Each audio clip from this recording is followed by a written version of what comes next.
So imagine this. You think you've dodged death, but years later it comes after your kids, your grandkids, your whole family line.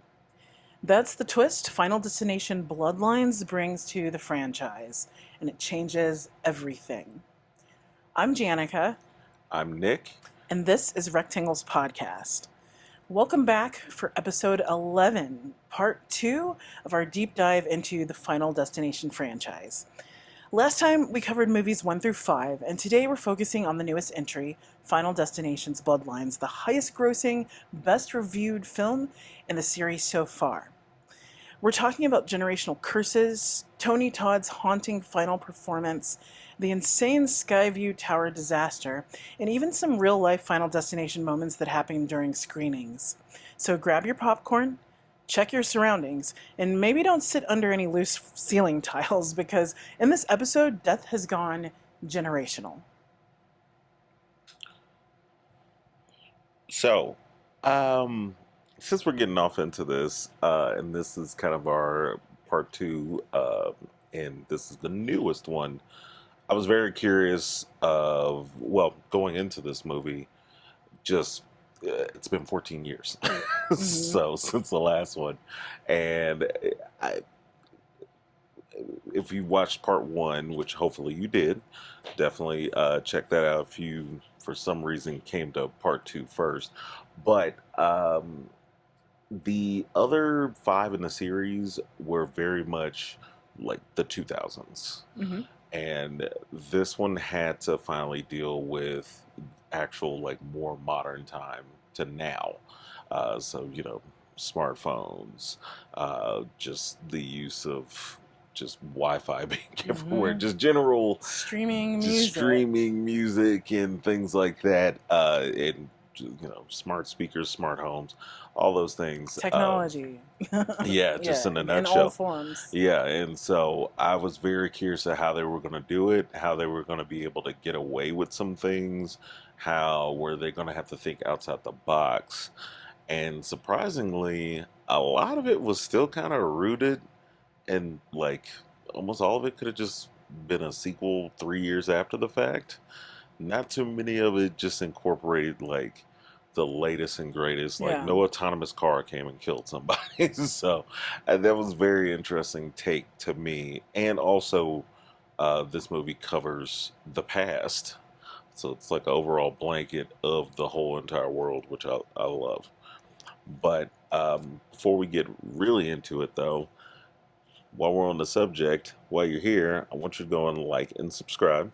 But then also, if you're listening to us on audio, on Apple Podcasts, Spotify, and anywhere else you get your podcasts at, go ahead, subscribe to us there. Leave a comment in the YouTube comments, or even leave us a review on Apple Podcasts or Spotify. We check them all. We appreciate them all. You can even drop us a line in our audio version. You should see a link to leave us even a message. We want to check them out, give us some feedback, and hell, we'll play you on the podcast, especially if it's funny. So yeah, but yeah, what you got for us, Jan? I just have some, general facts. So this movie was, of course, the 6th theatrical installment of the franchise. It was directed by Zach Lipovsky and Adam Stein from a screenplay by Guy Busick and Laurie Evans Taylor, based on a story co-written with John Watts. So a lot of people involved. Wow. The budget was around $50 million, and the box office made $13.9 million worldwide, which makes it both the highest grossing, and it became the best reviewed movie in the franchise to date. It was an hour and 50 minutes, which I feel like that made it a little longer than the usual, the regular ones, or the 5 that we've watched before. Mm-hmm. And it was filmed mostly in Vancouver, as usual, in March to May of 2024. And then some general, just kind of fun facts about the movie. The oldest person, there is a stunt woman Her name was Yvette Ferguson, and she came out of retirement to perform a full set on fire stunt in the opening premonition. So the directors believe that this may have set a world record for the oldest person ever lit on fire on camera. Now that's funny because I visually noticed that watching it because it happens in the first 10 minutes Mm-hmm. in the first initial premonition. Yeah, I was just sitting there and I was just kind of like, that's really wild because I was looking and I was like, wow, this old lady is really on fire and like she's really doing it right now. This is not CGI trickery. Clearly, they have, it's an old methods of setting people on fire in films. And I was like, wow, this is a really like cool sequence just because it's a really old woman that you usually don't see in stunt work Mm. doing the stunt. So it was kind of crazy to actually know that she came out of retirement for that. That was Yeah, really that's cool. pretty cool. Tony Todd, this was his final performance. Yep. So this was the final film that he appears. During filming, it was reported, he was in bad health, but he insisted on returning as William Bloodworth to give the character one last arc.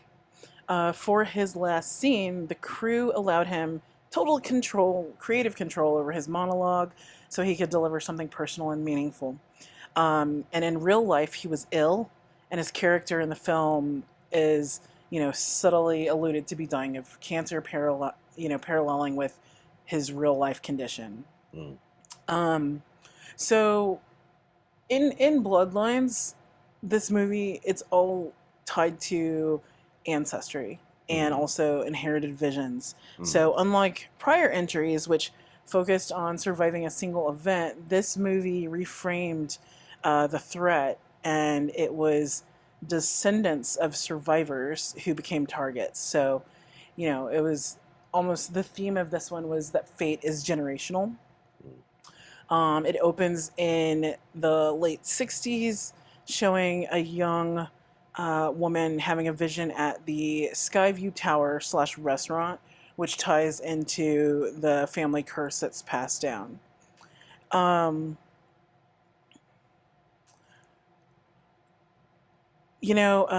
So some things about like the promo and when they first announced the movie.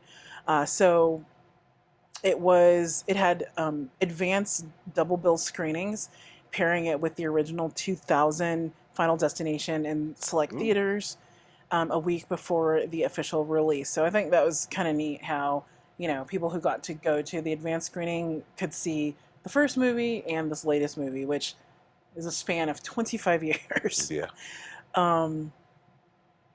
This I thought was kind of interesting and maybe a little rude that they did a promotional stunt on Mother's Day, and some theaters rebranded it as Love at the Skyview, leading unsuspecting mothers to attend, believing it was a romantic movie, only to watch a horror film. And then on May 19th, 2025, the ceiling of Cinema Ocho in La Plata, Argentina collapsed during a screening of the movie, injuring one person, but nobody died.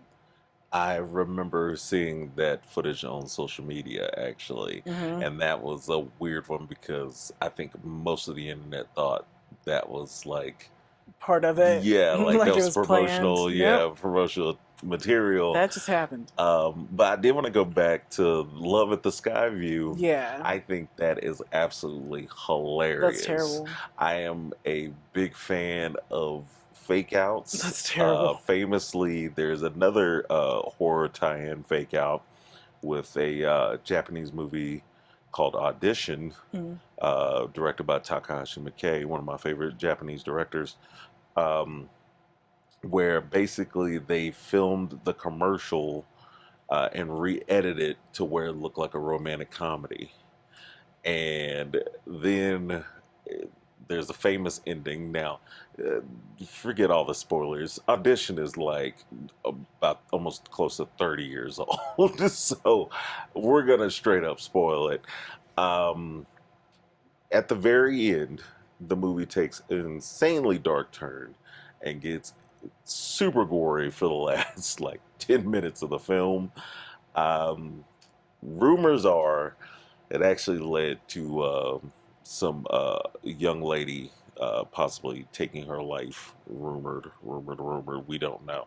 That's been always a long time legend of that. Yeah, with these fake out sequences in Japan, that yeah, one girl just, I guess it was just so much violence she couldn't take it. Mm. So those are those kind of like crazy things of where um, I love that when people just kind of take those risks on those things to just be like, hey, you know, let's just throw this out here and just see what happens.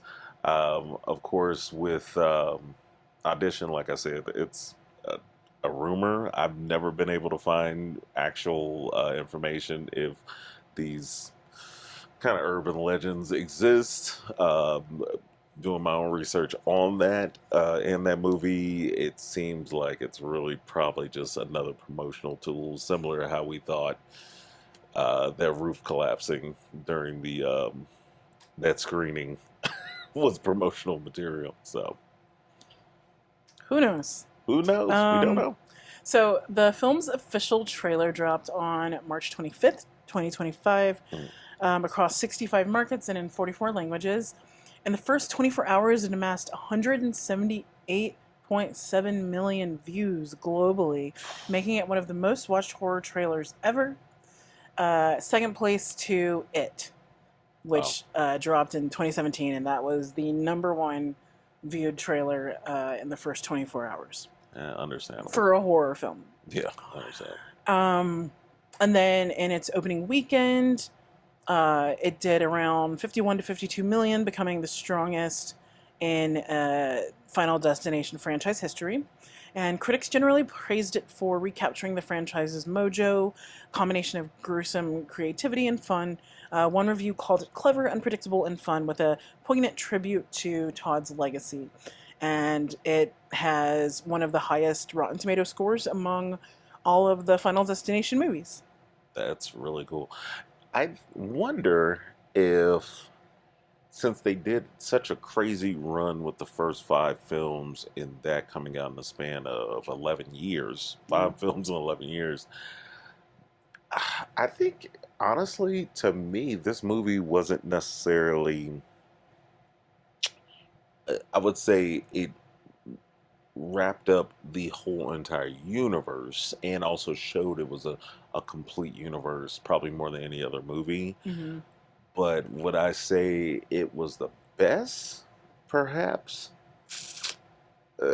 That is I don't know. Well, you know what? Okay, now while we're just live here on the podcast, yeah, actually, I now that I'm really kind of running them all back, this one felt like probably the biggest budget movie, even though it still suffers from the no recognizable actor syndrome. I would actually say it's even worse, honestly. Tony Todd is essentially really the only like biggest person, Yeah. and it's a cameo still at the end of the day.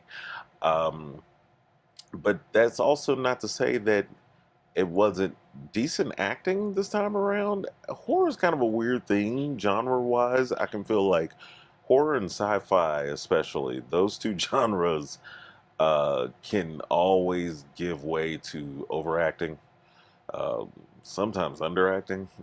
But overacting is like a huge thing for genre movies.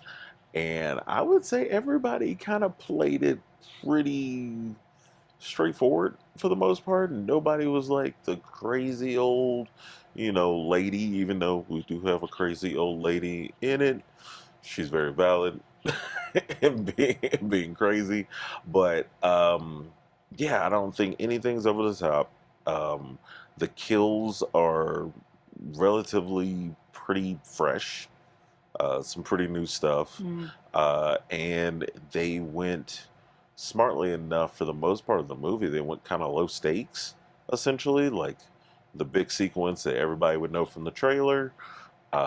It's probably the biggest, like, I would say that's the biggest sequence out of the whole series, Mm. actually.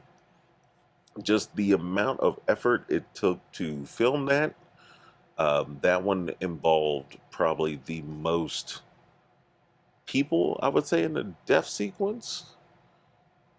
Because it seems like that body count for the Skyview would be probably the biggest amount Mm-hmm. versus even the plane, the pile up. Uh, what's funny is I would say the race track. It was only really their section Mm-hmm. that really like. It wasn't like the whole thing got burnt up to a crisp, and a lot of people survived that. It was just the 180 section that was mainly the one in trouble. And so, yeah, I would say, yeah, that whole entire tower coming down, let alone whoever was at the bottom of the tower, that was a bunch of yeah, bunch of kills right there for probably a an opening sequence. Mm. And so yeah, I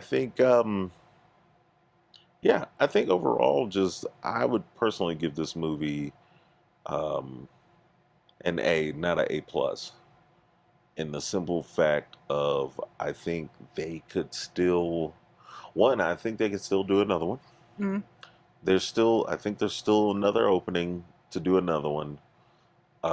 I think also I too. mean, I feel like this series could literally go on and on and on Yeah, because we don't watch it for the actors. no, We don't watch it for, honestly, even so much the plot, the as long story, as yeah, it all like ties together. We watch it for the right, kills, right, and we watch it for the Rube Goldberg machine. Honestly, yeah. that is what we are It's essentially watching yeah, for. And if you yeah, don't know what that is, go back to part one, episode 10, which is part one of this series, because we kind of dive into that there. But yeah, that's essentially what we watch these movies for. yeah, yeah. I think that's kind of I'm trying to think of any other movie series that we're gonna watch it for core thing. I guess Saw. I Mm, guess Saw is probably the only other thing that it really doesn't matter who's in it. It really doesn't matter.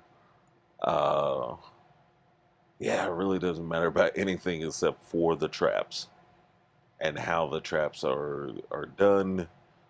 So yeah, this is a kind of like interesting concept. Like now I really think about it is I cannot think of probably any other series of anything else of where a lot of things could be just really thrown away mm, that are usually super important to pretty much any other genre.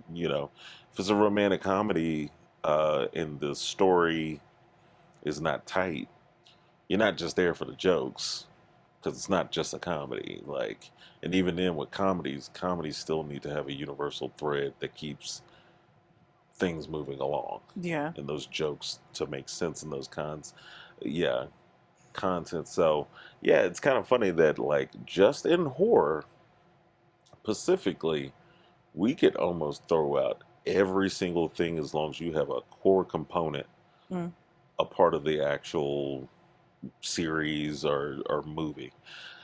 I can't think about that, like I said, for anything else. Sci-fi, it's not just going to revolve around an alien or anything like that. You're going mm-hmm. to have like sense context. Uh, Maybe sometimes a star brought in to kind of drag this thing along. But honestly, yeah, we watched all six of these movies. I could say there was probably, yeah, on my hand, the amount of people who's actually had a decent career out of being in this series. Mm-hmm. And even then, the majority of them aren't household names. Even I'd still think you would have to be somewhat of a film buff to know majority of the folks across all six of these movies. Yeah. So yeah, it's a very interesting concept. This thing, I would say, almost essentially, it prints money. Like, it prints money. It's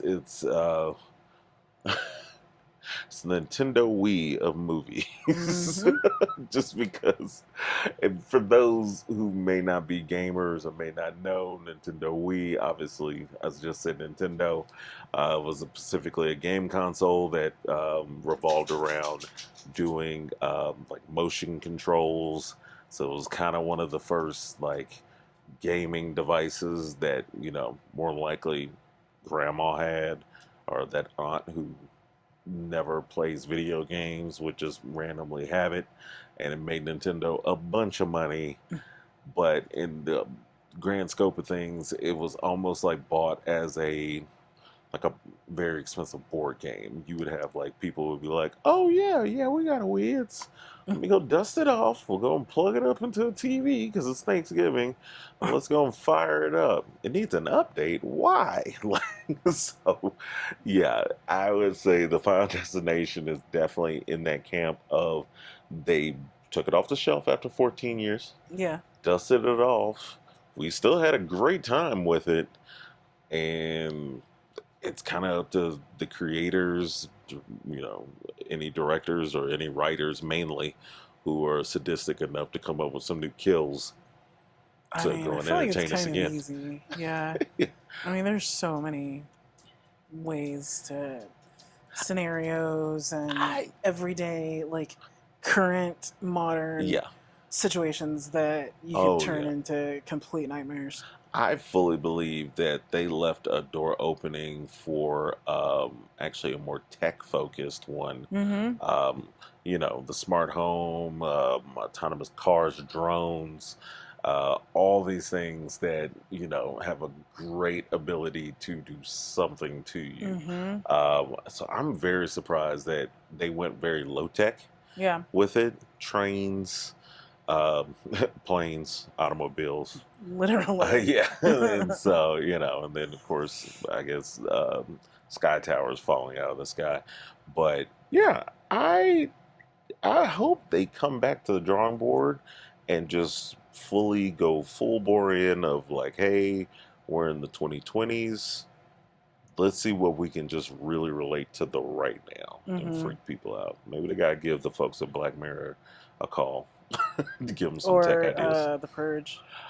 Or yeah, oh, the Purge as well. That would also be a great little combination. So yeah, I think this is a good time to take a quick break. This is a good break. Yeah. Yeah, it's a good break. We can go and see what this guy's up to, and we'll talk to you guys here in a second.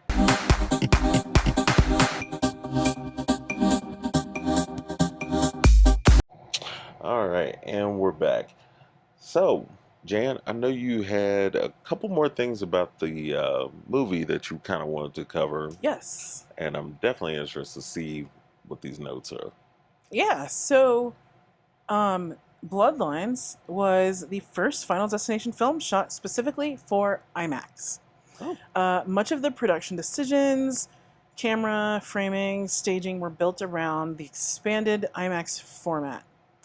And, according to some sources, some of the depth cues and visual hints, as far as the camera movements, tilts, breathing, and the frame, were designed just for the IMAX version. So some of those moments might not translate directly to home versions.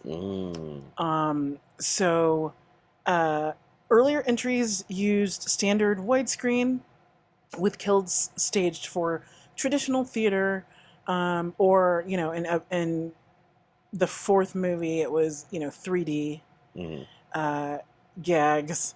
Bloodlines instead treats the IMAX frame as part of the horror design.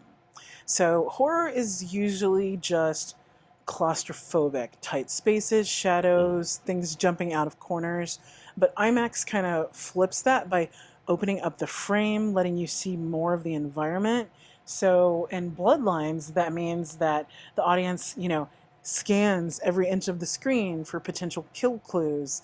A dangling cable on the left, or a shaking glass in the far background, or a tiny spark. Every detail becomes visible, so paranoia stretches across the whole frame. It turns the audience into detectives, magnifying the Rube Goldberg feeling of impending doom.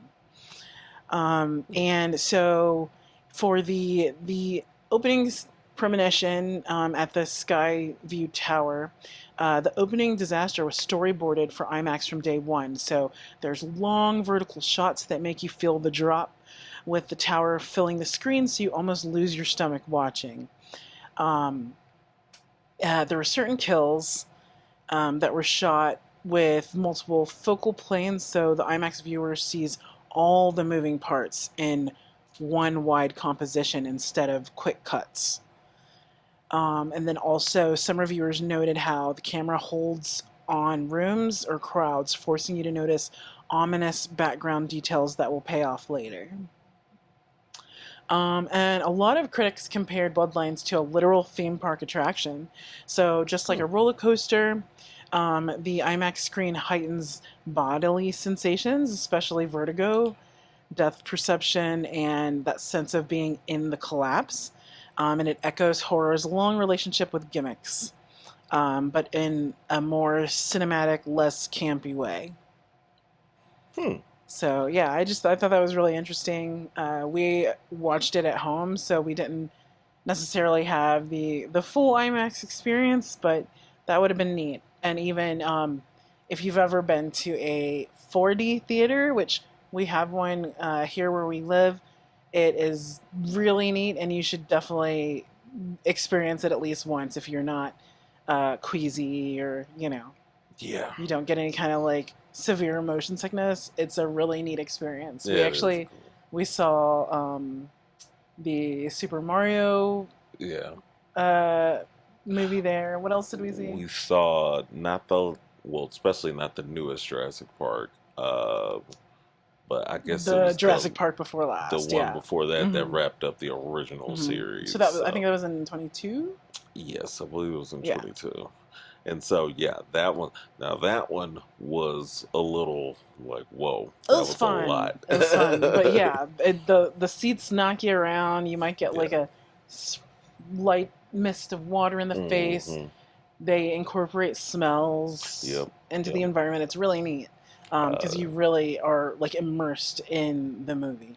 Yeah, they had those like mini air cannons. I remember. I think that was for Jurassic Park. That was like where going like past and it'll like your ears, it'll go past your ear, especially if there's like a fight scene or like bullets or anything like that.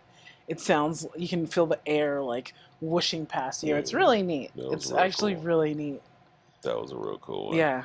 But yeah, I think it's kind of interesting because since obviously we did not watch it in theaters, we watched it at home. I didn't necessarily.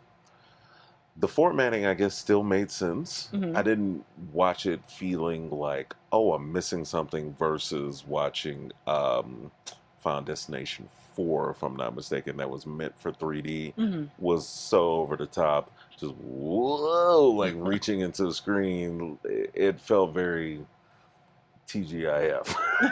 So it was just kind of like, okay, buddy, we get it. Yep, you're coming next to us because it's in 3D, but I'm watching it 15, 16 years later when the 3D fad has kind of died down. Yeah. So this looks a little ridiculous. But I do like that IMAX is still translatable. So it wasn't like they really went out of their way to really just be like, oh yeah, like you gotta see it here. Yeah, like you didn't miss anything, but I'm sure that it did like enhance the for sure movie viewing experience. And honestly, that's the name of the podcast is Rectangles, because we don't know what you're watching this on. We have a massive short throw projector that's about 120 inches here in our home, so we have a bigger screen than most. But then also, you may have a full-blown home theater. You may have a VR headset that you could actually watch it in true IMAX, aspect ratio. So, yeah, I think it's really cool that they're, the Final Destination series, to me, always feels like they're at least experimenting with something. It feels like it's almost they've definitely tried a lot of things.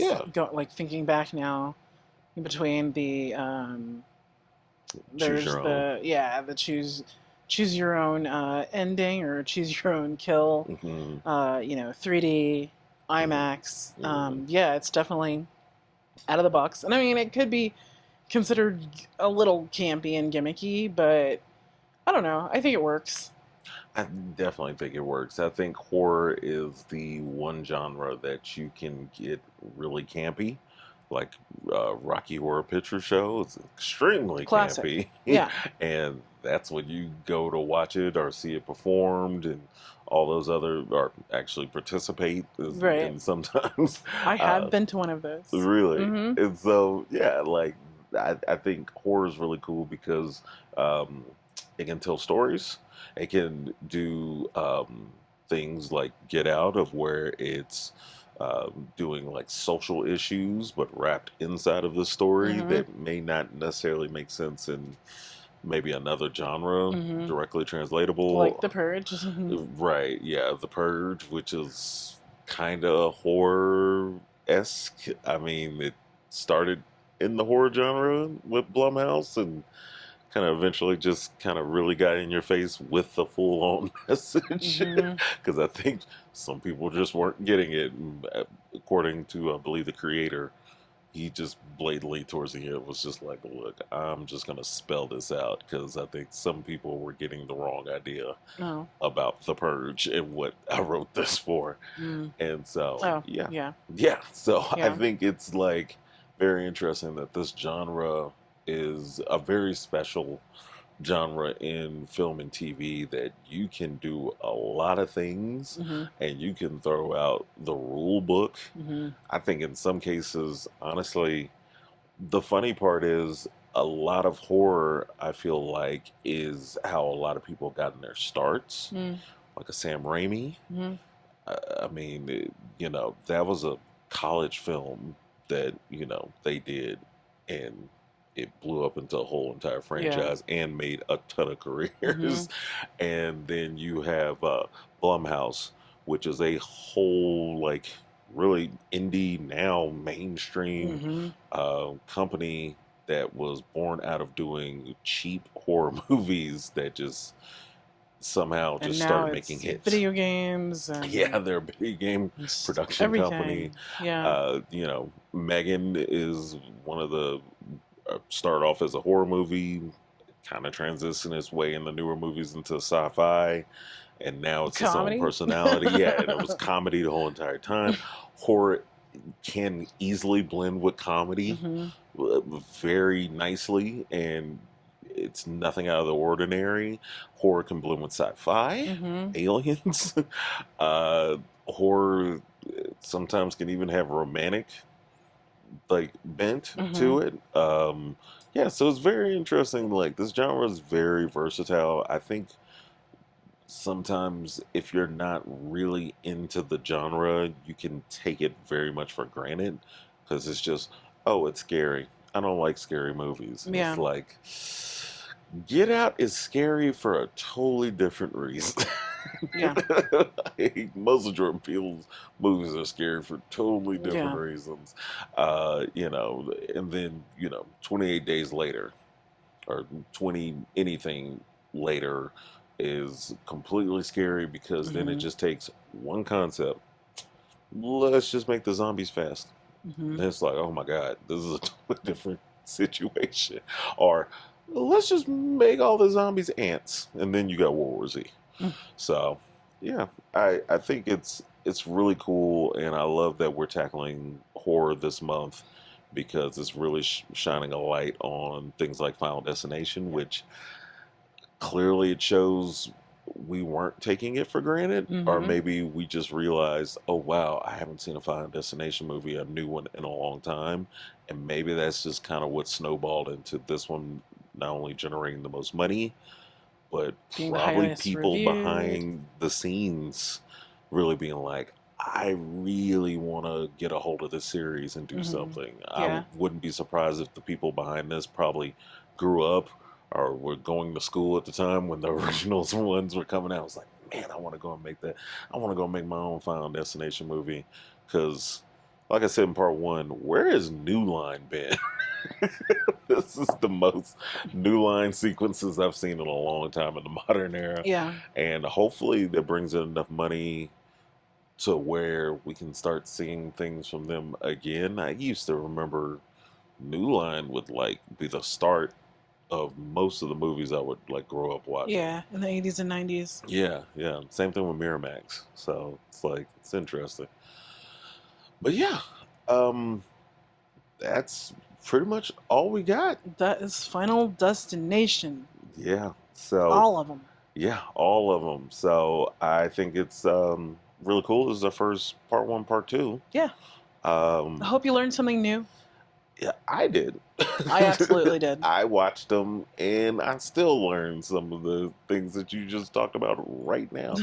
And so, yeah, I want to just say like and subscribe. And we definitely have more content, similar to what we've already been alluding to in this episode. October is going to be spooky season, so we have some more things coming in the horror genre. Some of my favorites towards the end of this month, and gotta stay tuned. Please tell your friends. Please tell your scaredy cat partner, neighbor, co-worker. Yeah, and just tell them to give us a shot.